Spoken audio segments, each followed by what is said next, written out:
This is the story of the quiet death of human curiosity. We like to define ourselves by what we make. When we look at the deep past, we don't talk about the Stone Age because our ancestors ate rocks. We talk about it because they shaped rocks. We measure our entire existence in the artifacts we leave behind. Hand axes, microblades, bronze swords, iron tools, transistors, rockets. We are, fundamentally, the species that is pathologically incapable of leaving things alone. If it works, we think, how do we make it work better? If it's useful, we think, how do we make it last longer? Look at our timeline. The jump from the roughly symmetrical, generalized Acheulean hand axe to the revolutionary, lightweight, standardized blades of the Upper Paleolithic took place in a geological blink. Once we started innovating, we went supersonic. In a matter of a few thousand years, we mastered fire control, tailored clothing, deep-sea navigation, and the production of specialized tools like the bow and arrow and the atlatl. Our minds were running hot, firing on all cylinders, obsessed with efficiency. Then, we stopped. We are talking about a span of time so vast, so monotonous, so utterly void of novelty that it should fundamentally terrify you. This is the era in blank. It is a period that, if we were to judge solely by the archaeological record of invention, suggests the human race simply took a 10,000-year nap. Imagine waking up, fully conscious, ready to face the world, only to discover that everything you rely on, your smartphone, your car, your stove, is the exact, functionally identical technology your ancestors used during the Bronze Age. Now imagine that feeling not for a century, but for 100 centuries. That is the experience of our ancestors during this prolonged, crushing intellectual stasis.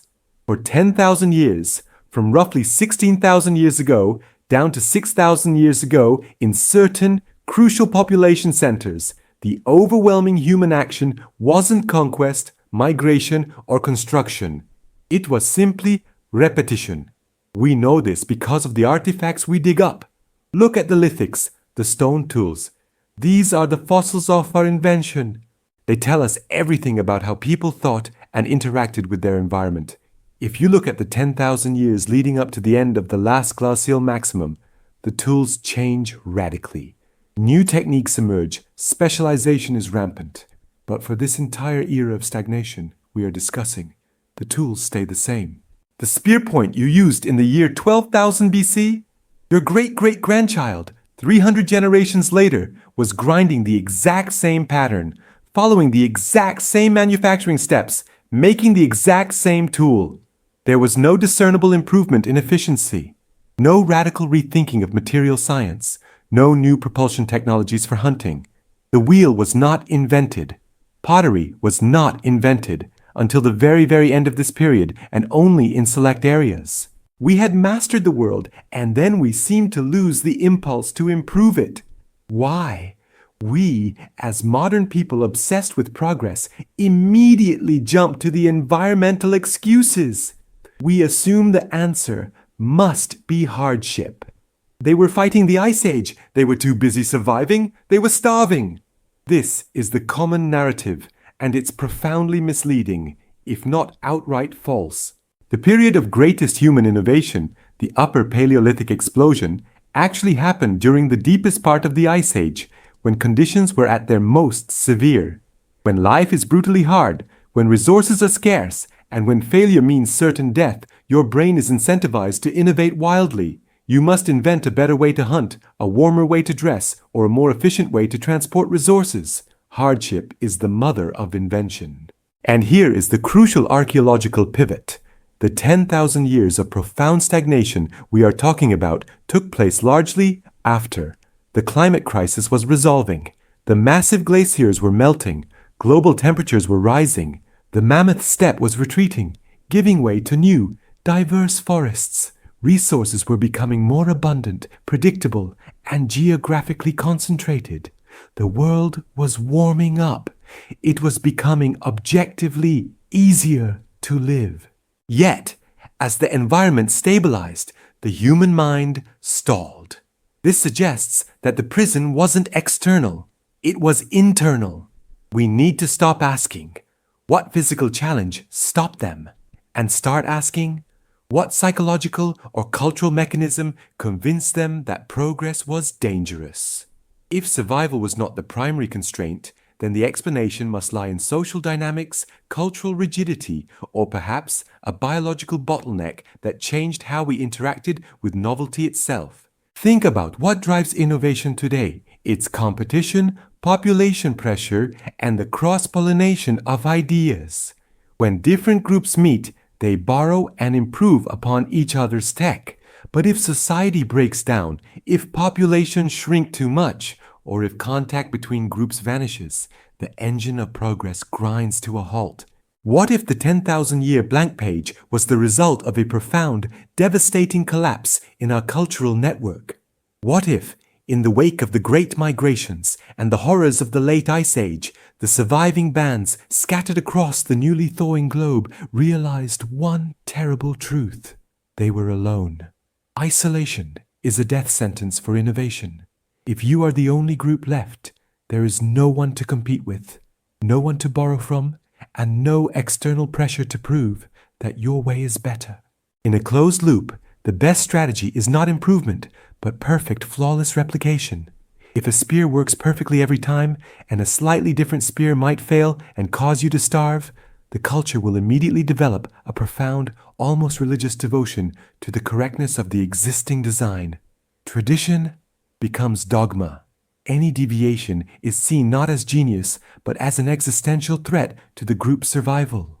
For 10,000 years, humanity, in large swaths of the globe, perfected the art of staying exactly the same.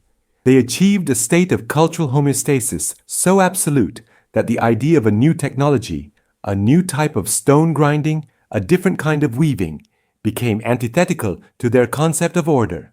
We believe that our innate drive is always to build and innovate. But what if, for a vast and terrifying period, our innate drive was simply to conserve, to freeze the moment of peak efficiency and lock it in amber? This is the horror of the blank era. It wasn't just a period of slow technological development. It was a period where the creative impulse that defines Homo sapiens was put into a deep cultural coma. It wasn't the ice that defeated us. It was the suffocating grip of perfect, paralyzing tradition. And to understand how that grip was finally broken, we have to look into the most uncomfortable places in our history. Not just how we lived, but how we thought, and what psychological cost we paid for 100 centuries of absolute silence. We need to talk about silence. Not the quiet of an empty cave, but the terrifying silence of 400 generations who had nothing new to say. When we look at the artifacts of this blank era, this millennia-long cultural flatline, the most chilling realization isn't that they lacked complexity. It's that they achieved a terrifying level of perfected sufficiency. Pick up a hand axe from 30,000 years ago. Now pick up one from 20,000 years ago and another from 10,000 years ago. If you place them on a museum shelf, you, the average person, and often even the trained archaeologist, would struggle to tell them apart without carbon dating. We aren't talking about identical items churned out by a factory. We're talking about a vast geographic span and an even vaster chronological span where the optimal method of knapping stone, of preparing hides, of building a temporary shelter was fixed. Absolutely fixed. Think about the sheer psychological weight of that stasis. For us, novelty is a given. You buy a phone today, it's obsolete tomorrow. For them, the tool your great-great-grandfather handed down to your father was not only still useful, it was conceptually and functionally identical to the tool you would eventually hand down to your great-great-grandson. If you lived 15,000 years ago, you knew with absolute certainty what the world was supposed to look like. You knew the boundaries of acceptable thought. The rules for making a perfect cutting edge were not suggestions.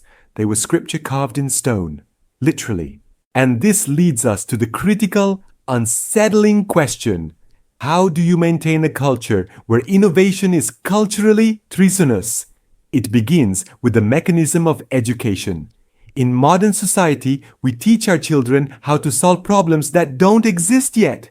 In the blank era, you taught your children only one thing: fidelity. You learned how to replicate the perfect, proven form. Deviation wasn't inefficiency. Deviation was risk. If a slightly thinner blade worked faster, it also broke easier. If a different type of dwelling saved time, maybe it failed during the unpredictable winter storm. The stakes were life and death, and tradition was the only proven life insurance policy. This means that the parts of the human brain we associate with fluid intelligence, the ability to pivot, to generalize solutions, to visualize radical alternatives, were essentially redirected. Their cognitive power wasn't aimed at inventing a better fishhook. It was aimed at perfecting the transmission of the existing fishhook design. Their genius was conservation, not creation. Imagine the greatest mind in a blank era tribe. He's the sharpest, the quickest, the most observant. He looks at the way his father chipped the flint and he thinks, I know a way to save 2 strikes of the hammerstone. But the cultural mechanism screams back, no. The 2 extra strikes are not waste. They are ritual. They are the guarantee that this method has worked for 5 millennia. The man who saves those 2 strikes might inadvertently introduce a flaw that kills the hunter 50 miles away next season. You become paranoid of originality. The weight of survival mandates that you never, ever trust an untested idea. You become the living archive, the faithful copy machine, and the ultimate psychological prison warden of your own thoughts.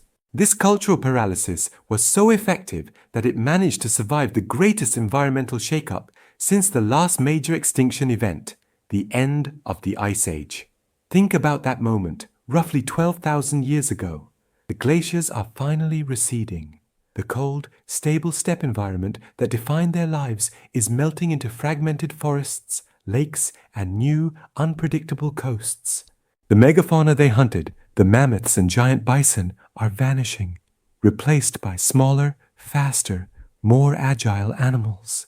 The environment screamed, change, adapt, or die. And what did our ancestors do? They hesitated. The consensus among archaeologists is startling. The first 1,000 or even 2,000 years following the massive warming trend shows remarkably little significant, geographically widespread technological adaptation. They tried to hunt the new deer with the old spear designed for the massive mammoth. They tried to harvest shifting resources using the established techniques for stationary herds. Why? Because the mental infrastructure for innovation had atrophied. The cultural rulebook was too thick, too heavy, too successful for too long. They were psychologically incapable of throwing out the manual. They were literally watching their world dissolve around them. The very climate that had justified their stasis was gone. And yet, their response was to cling even tighter to the old ways, hoping the world would snap back into place. But the world didn't snap back. The pressure cooker kept heating up, resources tightened. Tribes that had been separated by vast stable distances were now finding themselves compressed into smaller, richer, but more contested pockets of land. The failure to innovate quickly meant higher mortality, localized starvation, and, crucially, unprecedented cultural collision. When the old ways fail spectacularly in one place, but barely hold on in another, tradition ceases to be an unassailable truth. It becomes a variable. It becomes a vulnerability. The blank era wasn't broken by a flash of genius. It was broken by desperation, forced upon a people whose fundamental cultural operating system had failed in the face of radical environmental betrayal. The slow, grinding, terrifying realization was this. The tools that had guaranteed survival for 100 centuries were now the instruments of their death.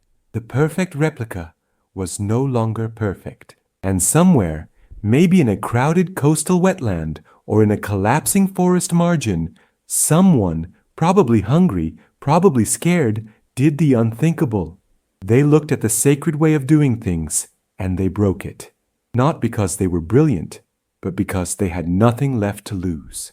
They made a tool that wasn't faithful to the past. They made a tool that solved the immediate problem. The moment that happened, the clock of the blank era didn't just tick again, it shattered. The first invention was the least important one. The important moment was the reinvention of the courage to invent. But this act of cultural treason, this first step outside the comforting prison of tradition, demanded a price. And it was a price paid in blood, resource wars, and profound, irreversible social change.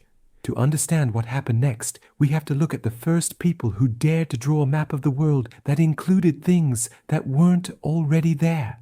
This moment, this singular act of intellectual rebellion that shattered the blank era, was not celebrated. It wasn't a triumph, it was a crisis. Imagine the person who successfully made that new, efficient, untraditional tool. They didn't get a parade. They got suspicion, fear, and probably ostracization. Because if that works, then what about the 1,000 years of tradition we built our entire world on? What about the spirits and the ancestors who demanded the old way? You see, the problem with the successful innovation isn't that it solves the problem. The problem is that it creates a devastating imbalance. For 10,000 years, we, humanity, had mastered scarcity. We were brilliant at following herds, adapting to unpredictable weather, and keeping our population perfectly balanced against the available resources. That balancing act was our highest art form. But now, suddenly, in a lush river delta or a fertile hillside, someone invents a way to gather resources so efficiently that they create a surplus. What did they invent? It wasn't the steam engine. It wasn't even the wheel. It was probably something far more humble, yet infinitely more dangerous. The capacity to process and store high-density calories from static sources. Think of the wild grasses, the ancestors of wheat and barley that carpeted the newly stable landscapes as the climate warmed after the great cold snapped. These tiny seeds were always there, but they were a pain. They were small, hard to process, and often required specialized grinding tools to make them edible in quantity. But if you invent a more efficient stone mortar, or maybe a better way to weave a basket that allows you to collect those seeds faster than anyone else, you change the energy equation instantly. That new stone tool, that heavy, labor-intensive grinding stone, it didn't just smash grain, it smashed the social contract. Because if you can process and store enough grain to survive the lean season without having to chase the bison over the horizon, what do? You stop moving. You become sedentary. And this is where the real psychological break occurs, because the old ways were based on mobility and sharing. The traditional hunting band was, by necessity, communist. You couldn't afford to hoard, and you couldn't afford to let anyone starve. Your survival depended on the health and mobility of the entire group. But the moment you settle down and build a rudimentary hut, and you pile up 50 sacks of processed edible grain, that surplus is inherently divisive. Now, we aren't just one community. We are two. We have the people of the path, the traditionalists, still mobile, still sharing, still relying on the wisdom of the blank era. And then we have the people of the storehouse, the radicals, tied to their land, tied to their surplus, no longer sharing because they can hoard. And this is where the dark history truly kicks off. This division didn't happen peacefully over tea. Imagine the traditionalist hunter-gatherer, lean and tough, arriving back at the fertile grounds after a rough winter migration. They see their distant cousins, the innovators, sitting amongst piles of food. The innovators are slightly softer, perhaps a little more numerous, and definitely not hungry. The traditionalist, relying on the ancient law of sharing, approaches. We are hungry. We need a portion of the harvest to continue. The innovator, staring at the hard-earned piles of grain that took weeks of back-breaking labor to collect and process, says, no. That no is the sound of the first resource war. We have archaeological evidence for this devastating transition. Look at sites like Jebel Sahaba in Sudan, or later Mesolithic cemeteries across Europe and the Levant. We see skeletal trauma rising sharply. We see mass burials. We see signs of organized, localized conflict that simply did not exist on the same scale during the long stretches of mobile hunter-gatherer life. Why?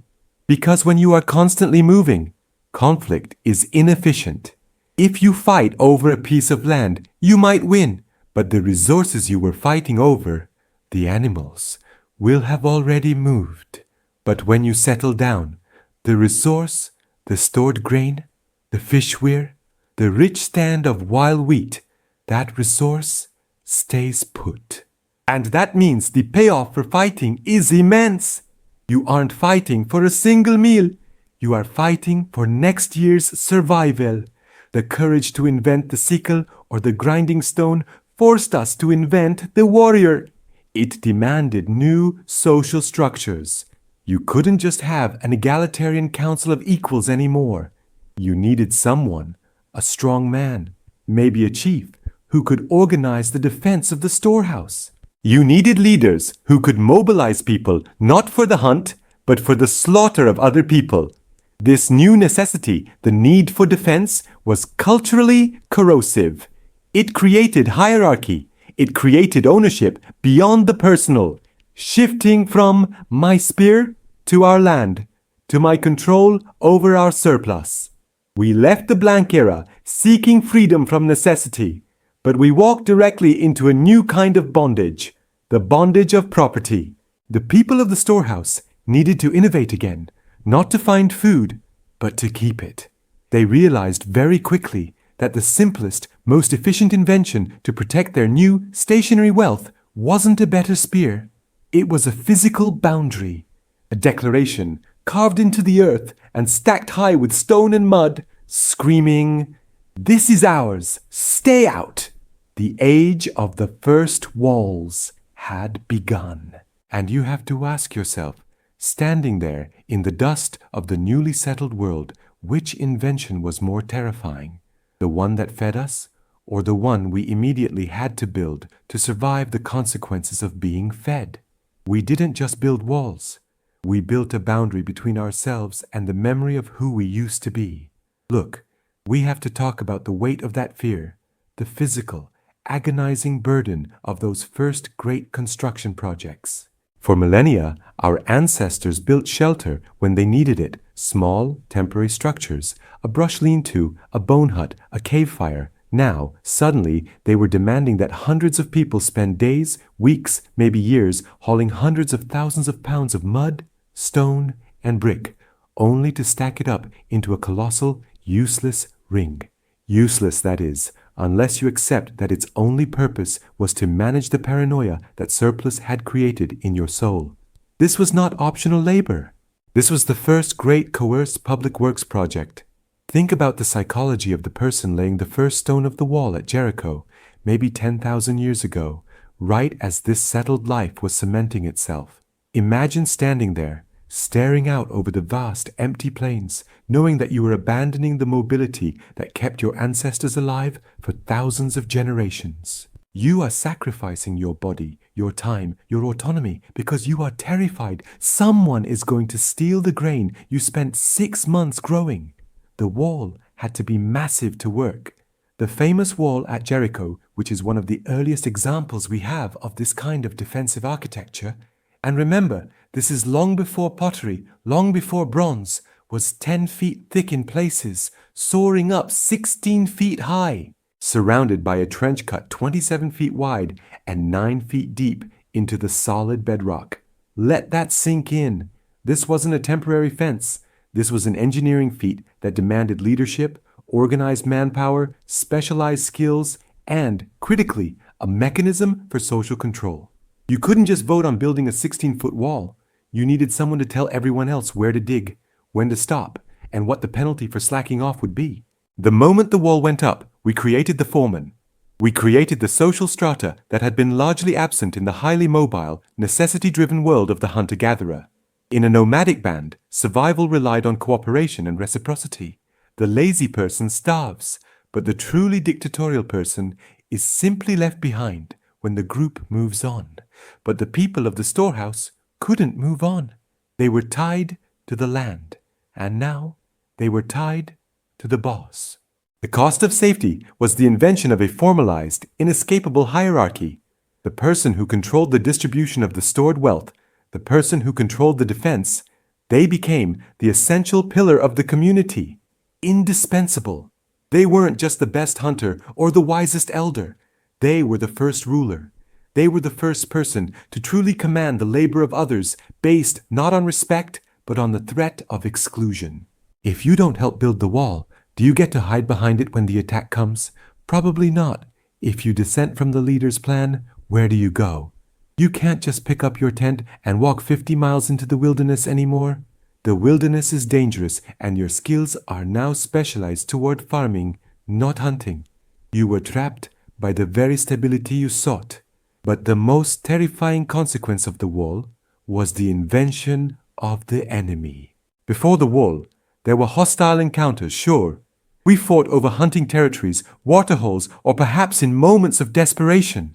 But when the fight was over, the winner and the loser went their separate ways. Enmity was circumstantial. The wall changed that calculus entirely. The wall declared, this is a permanent state of affairs. It defined the people inside as the rightful owners of the surplus and the people outside as the permanent existential threat. Think about the nomadic bands who refused to settle down.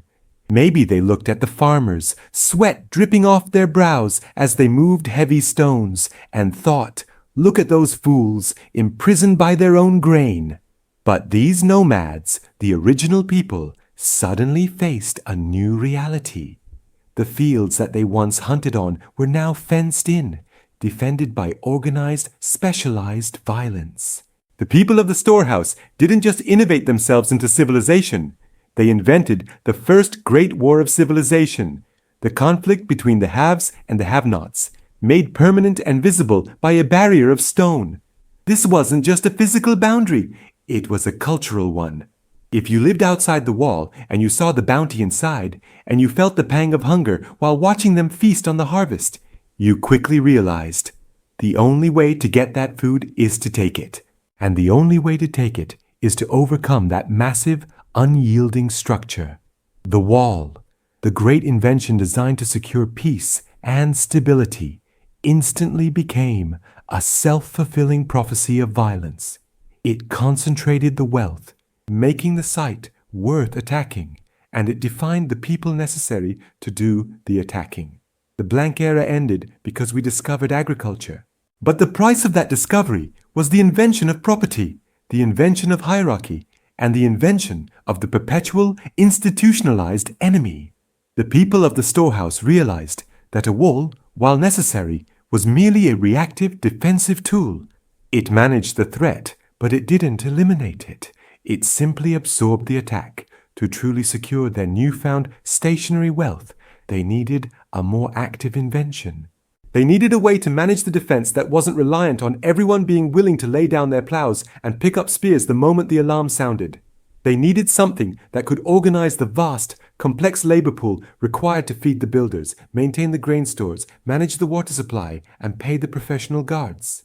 The defense needed to be permanent. And permanency demanded one invention above all others, an invention that would allow the ruling elite, the people inside the safest stone house behind the largest wall, to manage resources, taxes, and people they could no longer see or talk to directly.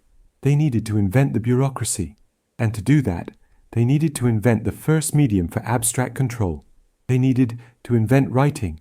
And when they did, we finally stepped into a world defined not by necessity, but by paperwork, the ultimate tool of eternal control, binding every single person in the civilization to the will of the few who stood on top of the wall. And you have to wonder, was the stone wall the prison, or was it just the frame for the real cage? The moment they invented writing, the cage snapped shut. When we think of the invention of writing, we imagine some sage scribbling poetry on papyrus, or maybe history being carved on a monument. Forget it. The birthplace of literacy wasn't a library, it was an accounting department. The earliest tablets, excavated from the ruins of Uruk around 3200 BCE, don't talk about gods or heroes. They talk about grain. They talk about sheep. They talk about how much labor one man owes to the temple, and how much barley he is owed in return. We are talking about tax receipts, inventory controls, and labor quotas. The first great literary work of human history was a spreadsheet. This invention changed everything. Not because it gave us history, but because it gave us permanent, abstract debt. Before the stylus carved into soft clay, if you owed your neighbor 5 measures of wheat, that debt was interpersonal. It existed in memory, reinforced by social pressure, and it usually died when you did. The terms were negotiable, flexible, and fundamentally human. But the moment that debt was tracked in cuneiform, meticulously logged by a professional scribe who didn't know your name and didn't care about your hunger, that debt became eternal. It became a cold, hard fact independent of your existence.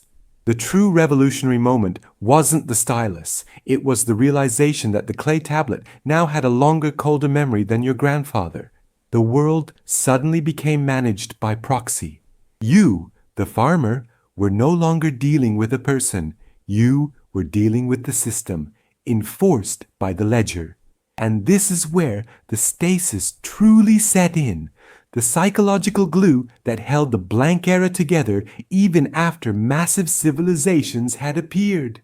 Think about it from the perspective of the man on the farm, or the woman spinning wool in the shadow of the Great Wall.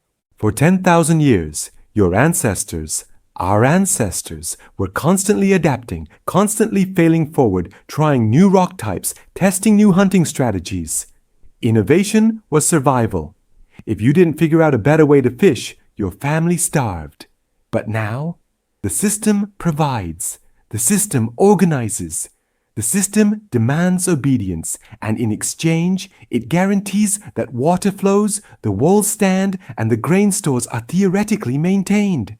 You were no longer asked to innovate a better plow. You were strictly instructed on how many furrows you must turn, how many bushels you must deliver, and on what precise date, lest the record book mark you a delinquent.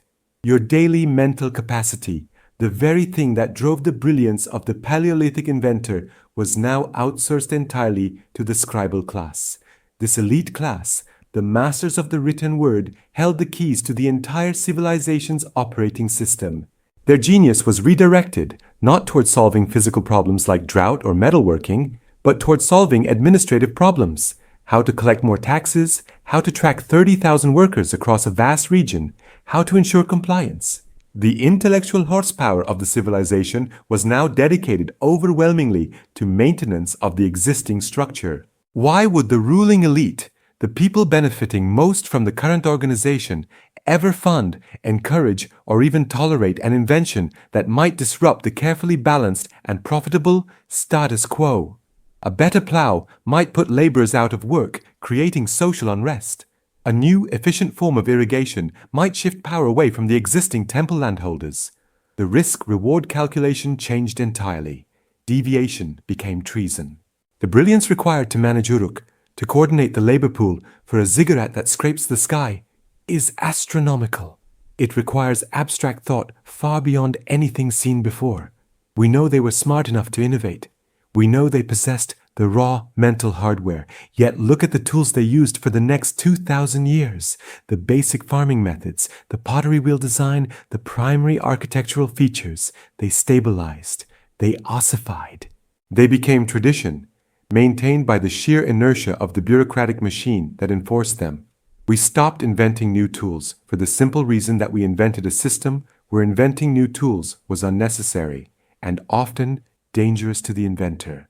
It's the dark irony of bureaucracy. It is the highest form of human organizational genius, yet its ultimate purpose is to ensure that everything stays exactly the same. It is a time machine that locks you permanently into the present, requiring immense effort simply to keep the clock from moving forward. We had achieved a level of control so comprehensive that the collective mind of civilization essentially signed a psychological contract, stability in exchange for stagnation.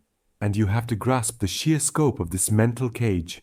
They weren't just stuck using the same copper tools. They were stuck using the same ideas about society, about work, about how the world should function.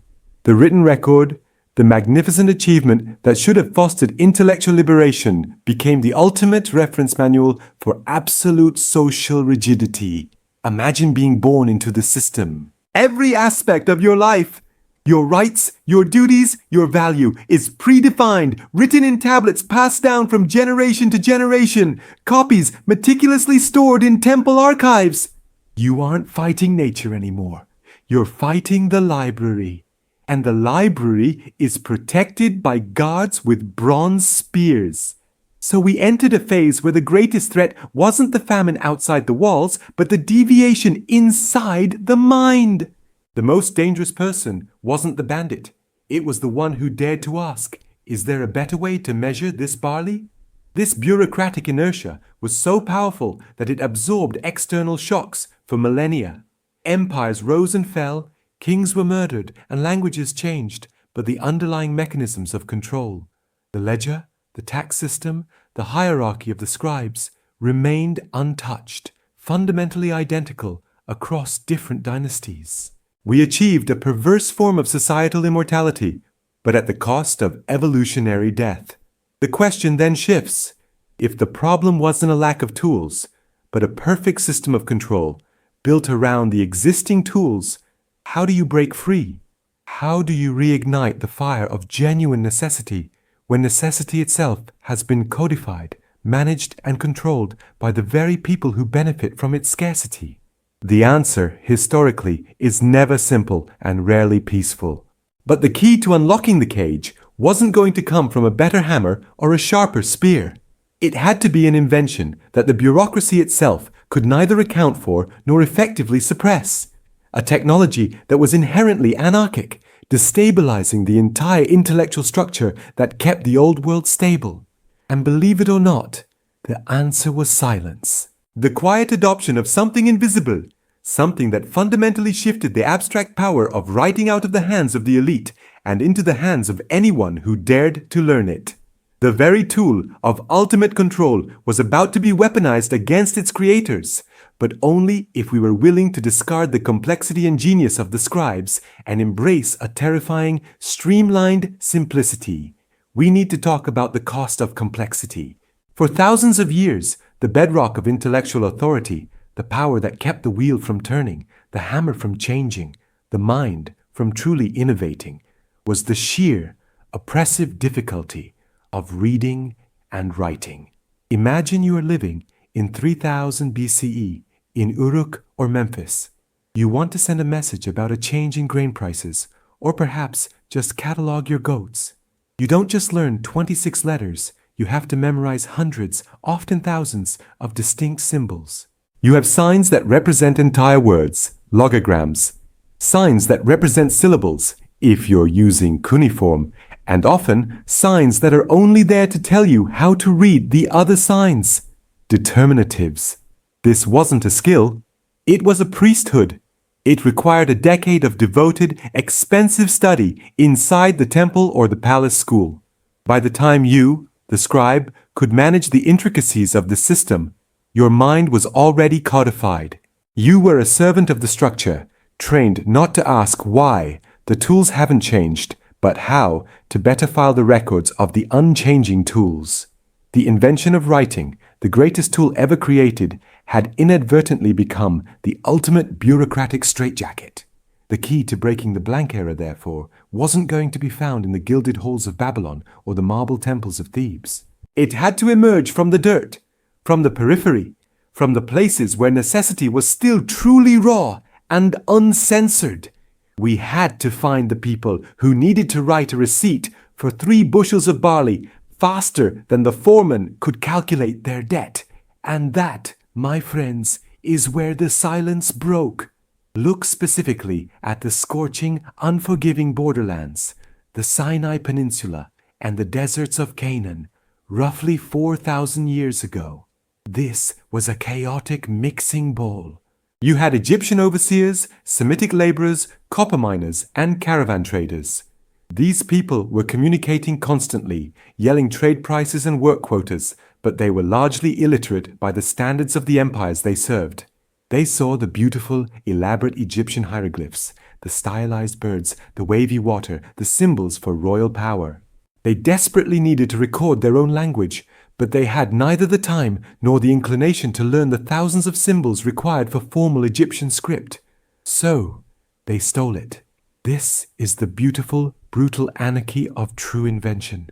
They didn't try to replicate the system. They bastardized it. They looked at a picture of an ox head, which meant ox in Egyptian, but they didn't care about the ox. In their Semitic language, the word for ox was alp, aleph. They didn't use the symbol for the concept. They used the symbol only for the sound of the first letter of the word, the A sound. This process, called acrophony, was the single greatest intellectual shortcut in human history. It was an act of profound intellectual vandalism. They took the sacred, complex visual language of the ruling elite and reduced it to a mere noise generator. A picture of a house, bet in their language. They took the image, rotated it a little, and it became the sound B. A picture of a throwing stick or a boomerang. Gimel. That became G. Do you see what happened? The complex, philosophical, sacred writing system that required a lifetime to master was suddenly reduced to about 22 or 30 incredibly simple signs. These early letters were crude, messy, and inconsistent. If you showed this proto-Sinaitic script to a high-ranking Egyptian scribe, he would have laughed in contempt. It looked like the scribblings of a drunken child. It was ugly. It was unprofessional. It lacked the elegance and formal structure of true writing. And because it was ugly, and because it was used only by slaves, mercenaries, and itinerant traders, the low-caste population of the Near East, the high bureaucracies ignored it completely. They couldn't perceive the threat because they couldn't conceive of utility divorced from difficulty. They missed the terrifying point. You could now learn to read and write well enough to handle trade, accounts, and basic law in a matter of weeks, not decades. The keys to the kingdom of knowledge were no longer locked in a vault managed by the royal administration. They were lying in the dust, easily picked up by anyone who had access to a bit of clay or a shard of pottery. For 10,000 years, innovation had been shackled by the gatekeepers of knowledge. Now, the gates were gone. The simplified script began to spread along the trade routes like a virus. It didn't spread because of powerful armies or philosophical movements. It spread because it was pragmatically superior. A Phoenician merchant traveling the Mediterranean coastline didn't want to carry scrolls filled with hundreds of symbols. He wanted 22 symbols that could describe any shipment of cedar or jar of olive oil with blinding speed and efficiency. This was the technology that shattered the intellectual stasis. It was invisible, it was cheap, and most importantly, it was inherently democratic. For the first time, intellectual power could truly decentralize. The ability to read the law, to write a protest, or to record a mechanical innovation was no longer a birthright or a privilege purchased through years of study. It was simply a matter of knowing your ABCs, or in their case, your Aleph, Bet, Gimel. But wait, we're not done yet. They had the letters, yes, but they hadn't yet formalized the concept of writing as we understand it. The script was crude, variable, and often written left to right to left, or even top to bottom, depending on the mood of the writer. It was the rough draft of intellectual freedom. To truly unlock the world, to finish the job and force the human race back onto the road of perpetual accelerating invention, this simple, anarchic system had to be perfected, standardized, and most controversially, weaponized by the one group of people who historically excelled at taking foreign ideas, stripping them bare, and making them universal. The moment the alphabet left the dusty border camps and sailed across the sea, it was adopted by a new culture who looked at those 22 clumsy symbols and said, "This is brilliant, but we need vowels."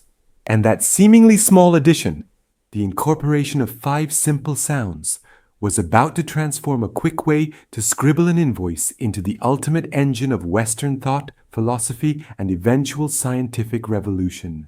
This is where the human experiment stops being about survival and starts being about thinking, relentlessly, dangerously about thinking itself. You see, the Greeks didn't invent writing. They perfected it. They took those rough, beautiful Phoenician symbols, the consonantal script, the abjad, and they did the thing that no bureaucrat in Memphis or Uruk had dared to do for the preceding 3 millennia. They looked at a symbol that represented a guttural stop or a nasal H sound, and they designated it not for a consonant, but for a pure, simple vowel: alpha, epsilon, iota, omicron, upsilon. We are talking about 5 symbols, 5 small, seemingly obvious additions. But if you were to point to the single greatest, most potent intellectual catalyst in the history of our species, the inclusion of those 5 sounds, changing a script into a true, phonetically complete alphabet, is arguably it. This tiny tweak was a cultural, intellectual, atomic bomb. Think about this. Truly immerse yourself in the world we are talking about. For the vast majority of recorded history, for the thousands of years when massive cities rose and fell along the Nile and the Tigris, writing was a weapon of oppression and control. It was designed to be difficult. Go look at cuneiform or Egyptian hieroglyphs.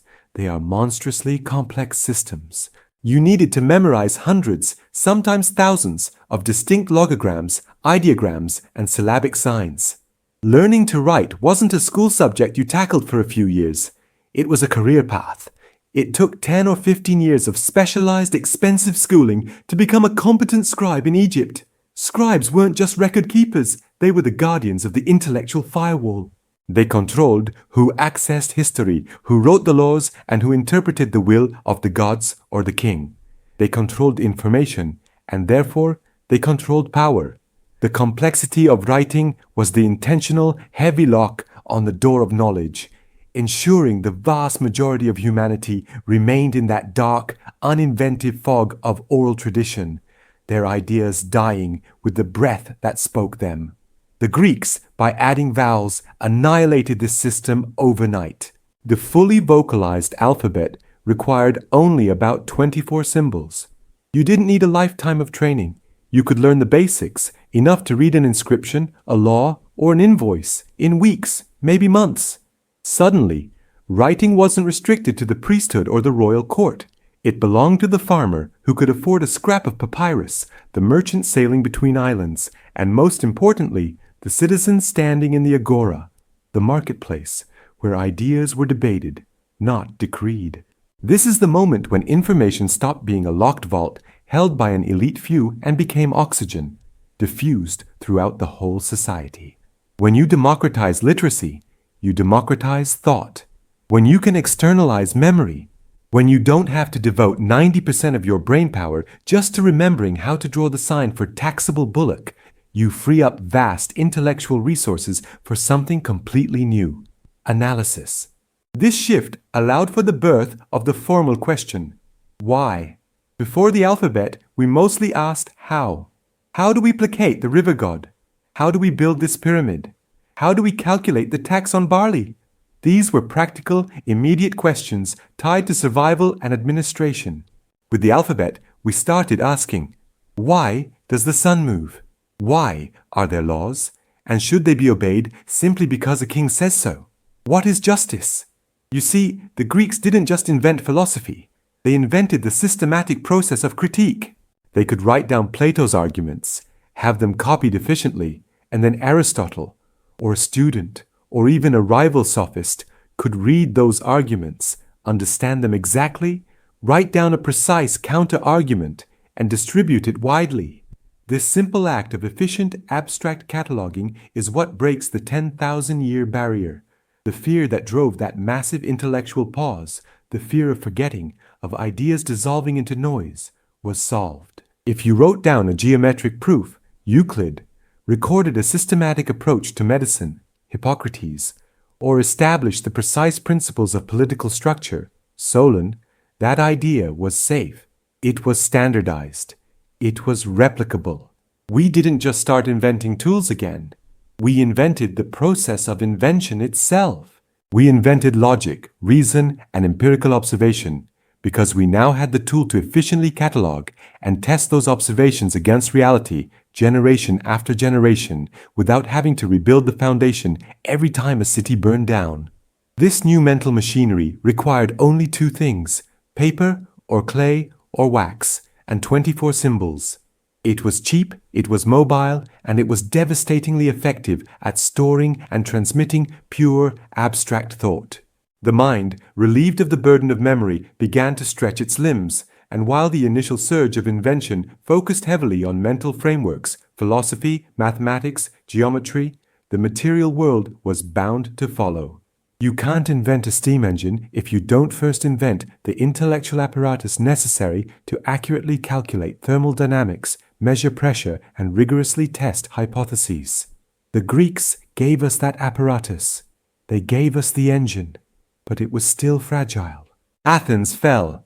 The intellectual energy of the Hellenic world, while brilliant, was fractured by internal squabbles and decentralized power. The alphabet needed one more step to truly become the universal framework for accelerated invention.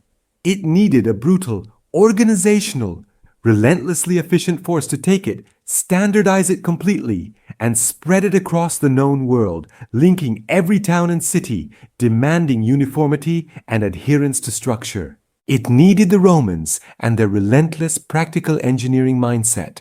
And when the Romans took the Greek alphabet and hammered it into the precise, immutable capitals we still use today, when they formalized the language of law, administration, and road construction, they didn't realize they were building the last, greatest containment field necessary to secure human progress forever.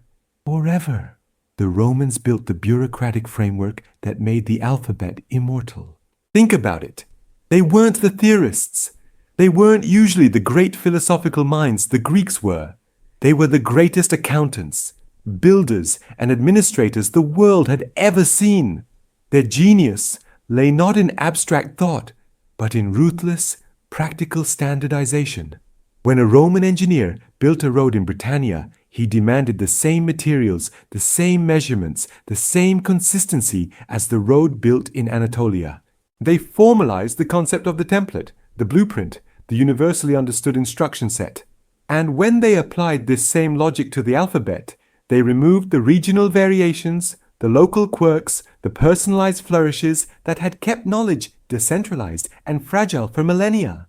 The Roman legal code, the Corpus Juris Civilis, was not just a set of laws. It was the ultimate, massive, organized database written in the new, standardized Latin script.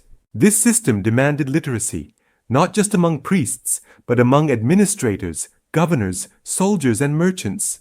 They created the first widespread, mandatory educational system geared toward efficiency and record-keeping, forging a continental neural network where information, codified and consistent, could travel faster than ever before. This infrastructure, the standardized language, the precise numbering system, the physically reliable network of roads and aqueducts, provided the stage, the perfectly flat and measured platform. But the platform was still vulnerable. You see, even in Rome's golden age, knowledge storage was a brutal medieval bottleneck. Every book was a handwritten scroll, fragile, expensive, unique, and terrifyingly easy to lose. A single fire in the Library of Alexandria, even centuries before the Romans reached their peak, was enough to set humanity back by countless generations. If 10,000 years of knowledge could be destroyed by a single poorly placed candle and an afternoon breeze, then we were still technically living on borrowed time. We still faced the existential threat of regression. The system was running, but it was running on soft, unreliable clay. We needed one final, brutal, genius invention to make progress irreversible. We needed the printing press. Gutenberg didn't just invent a machine, he invented the insurance policy for the human mind. He took the standardized Roman script, now meticulously maintained by monks through the Dark Ages, and he industrialized it. For the first time, a single complex text could be replicated thousands of times with perfect uniformity in a matter of weeks, transforming knowledge from a scarce luxury controlled by the few into a commodity accessible to the many. This was the end of the blank era, permanently.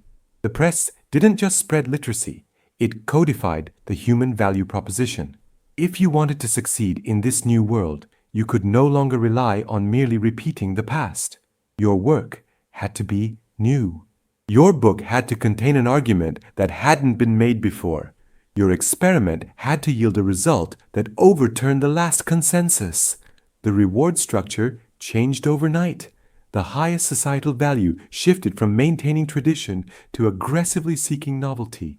And this is where we have to connect the dots back to the savannah, back to those 10,000 years of silence. We built this machine, this vast, grinding apparatus of accelerated invention, this relentless commitment to the future, not because we are inherently brilliant, but because we are pathologically, psychologically terrified of silence.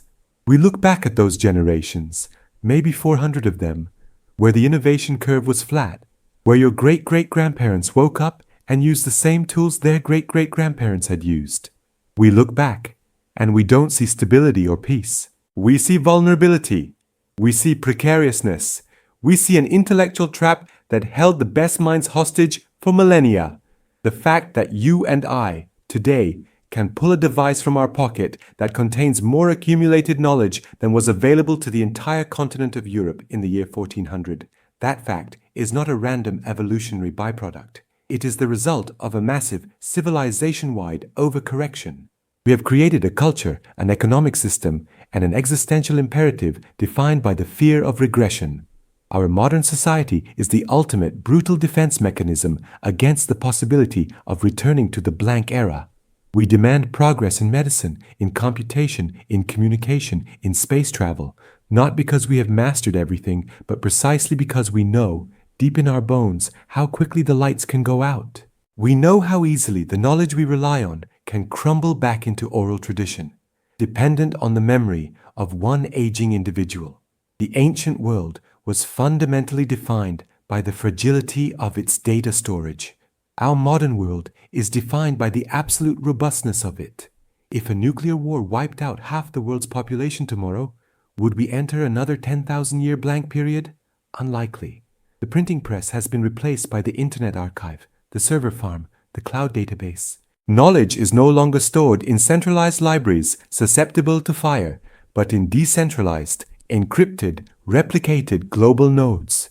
The instructions necessary to rebuild advanced physics, chemistry, and engineering are now replicated millions of times in redundant storage across every hemisphere. We secured the field, we built the apparatus, we locked the system into acceleration.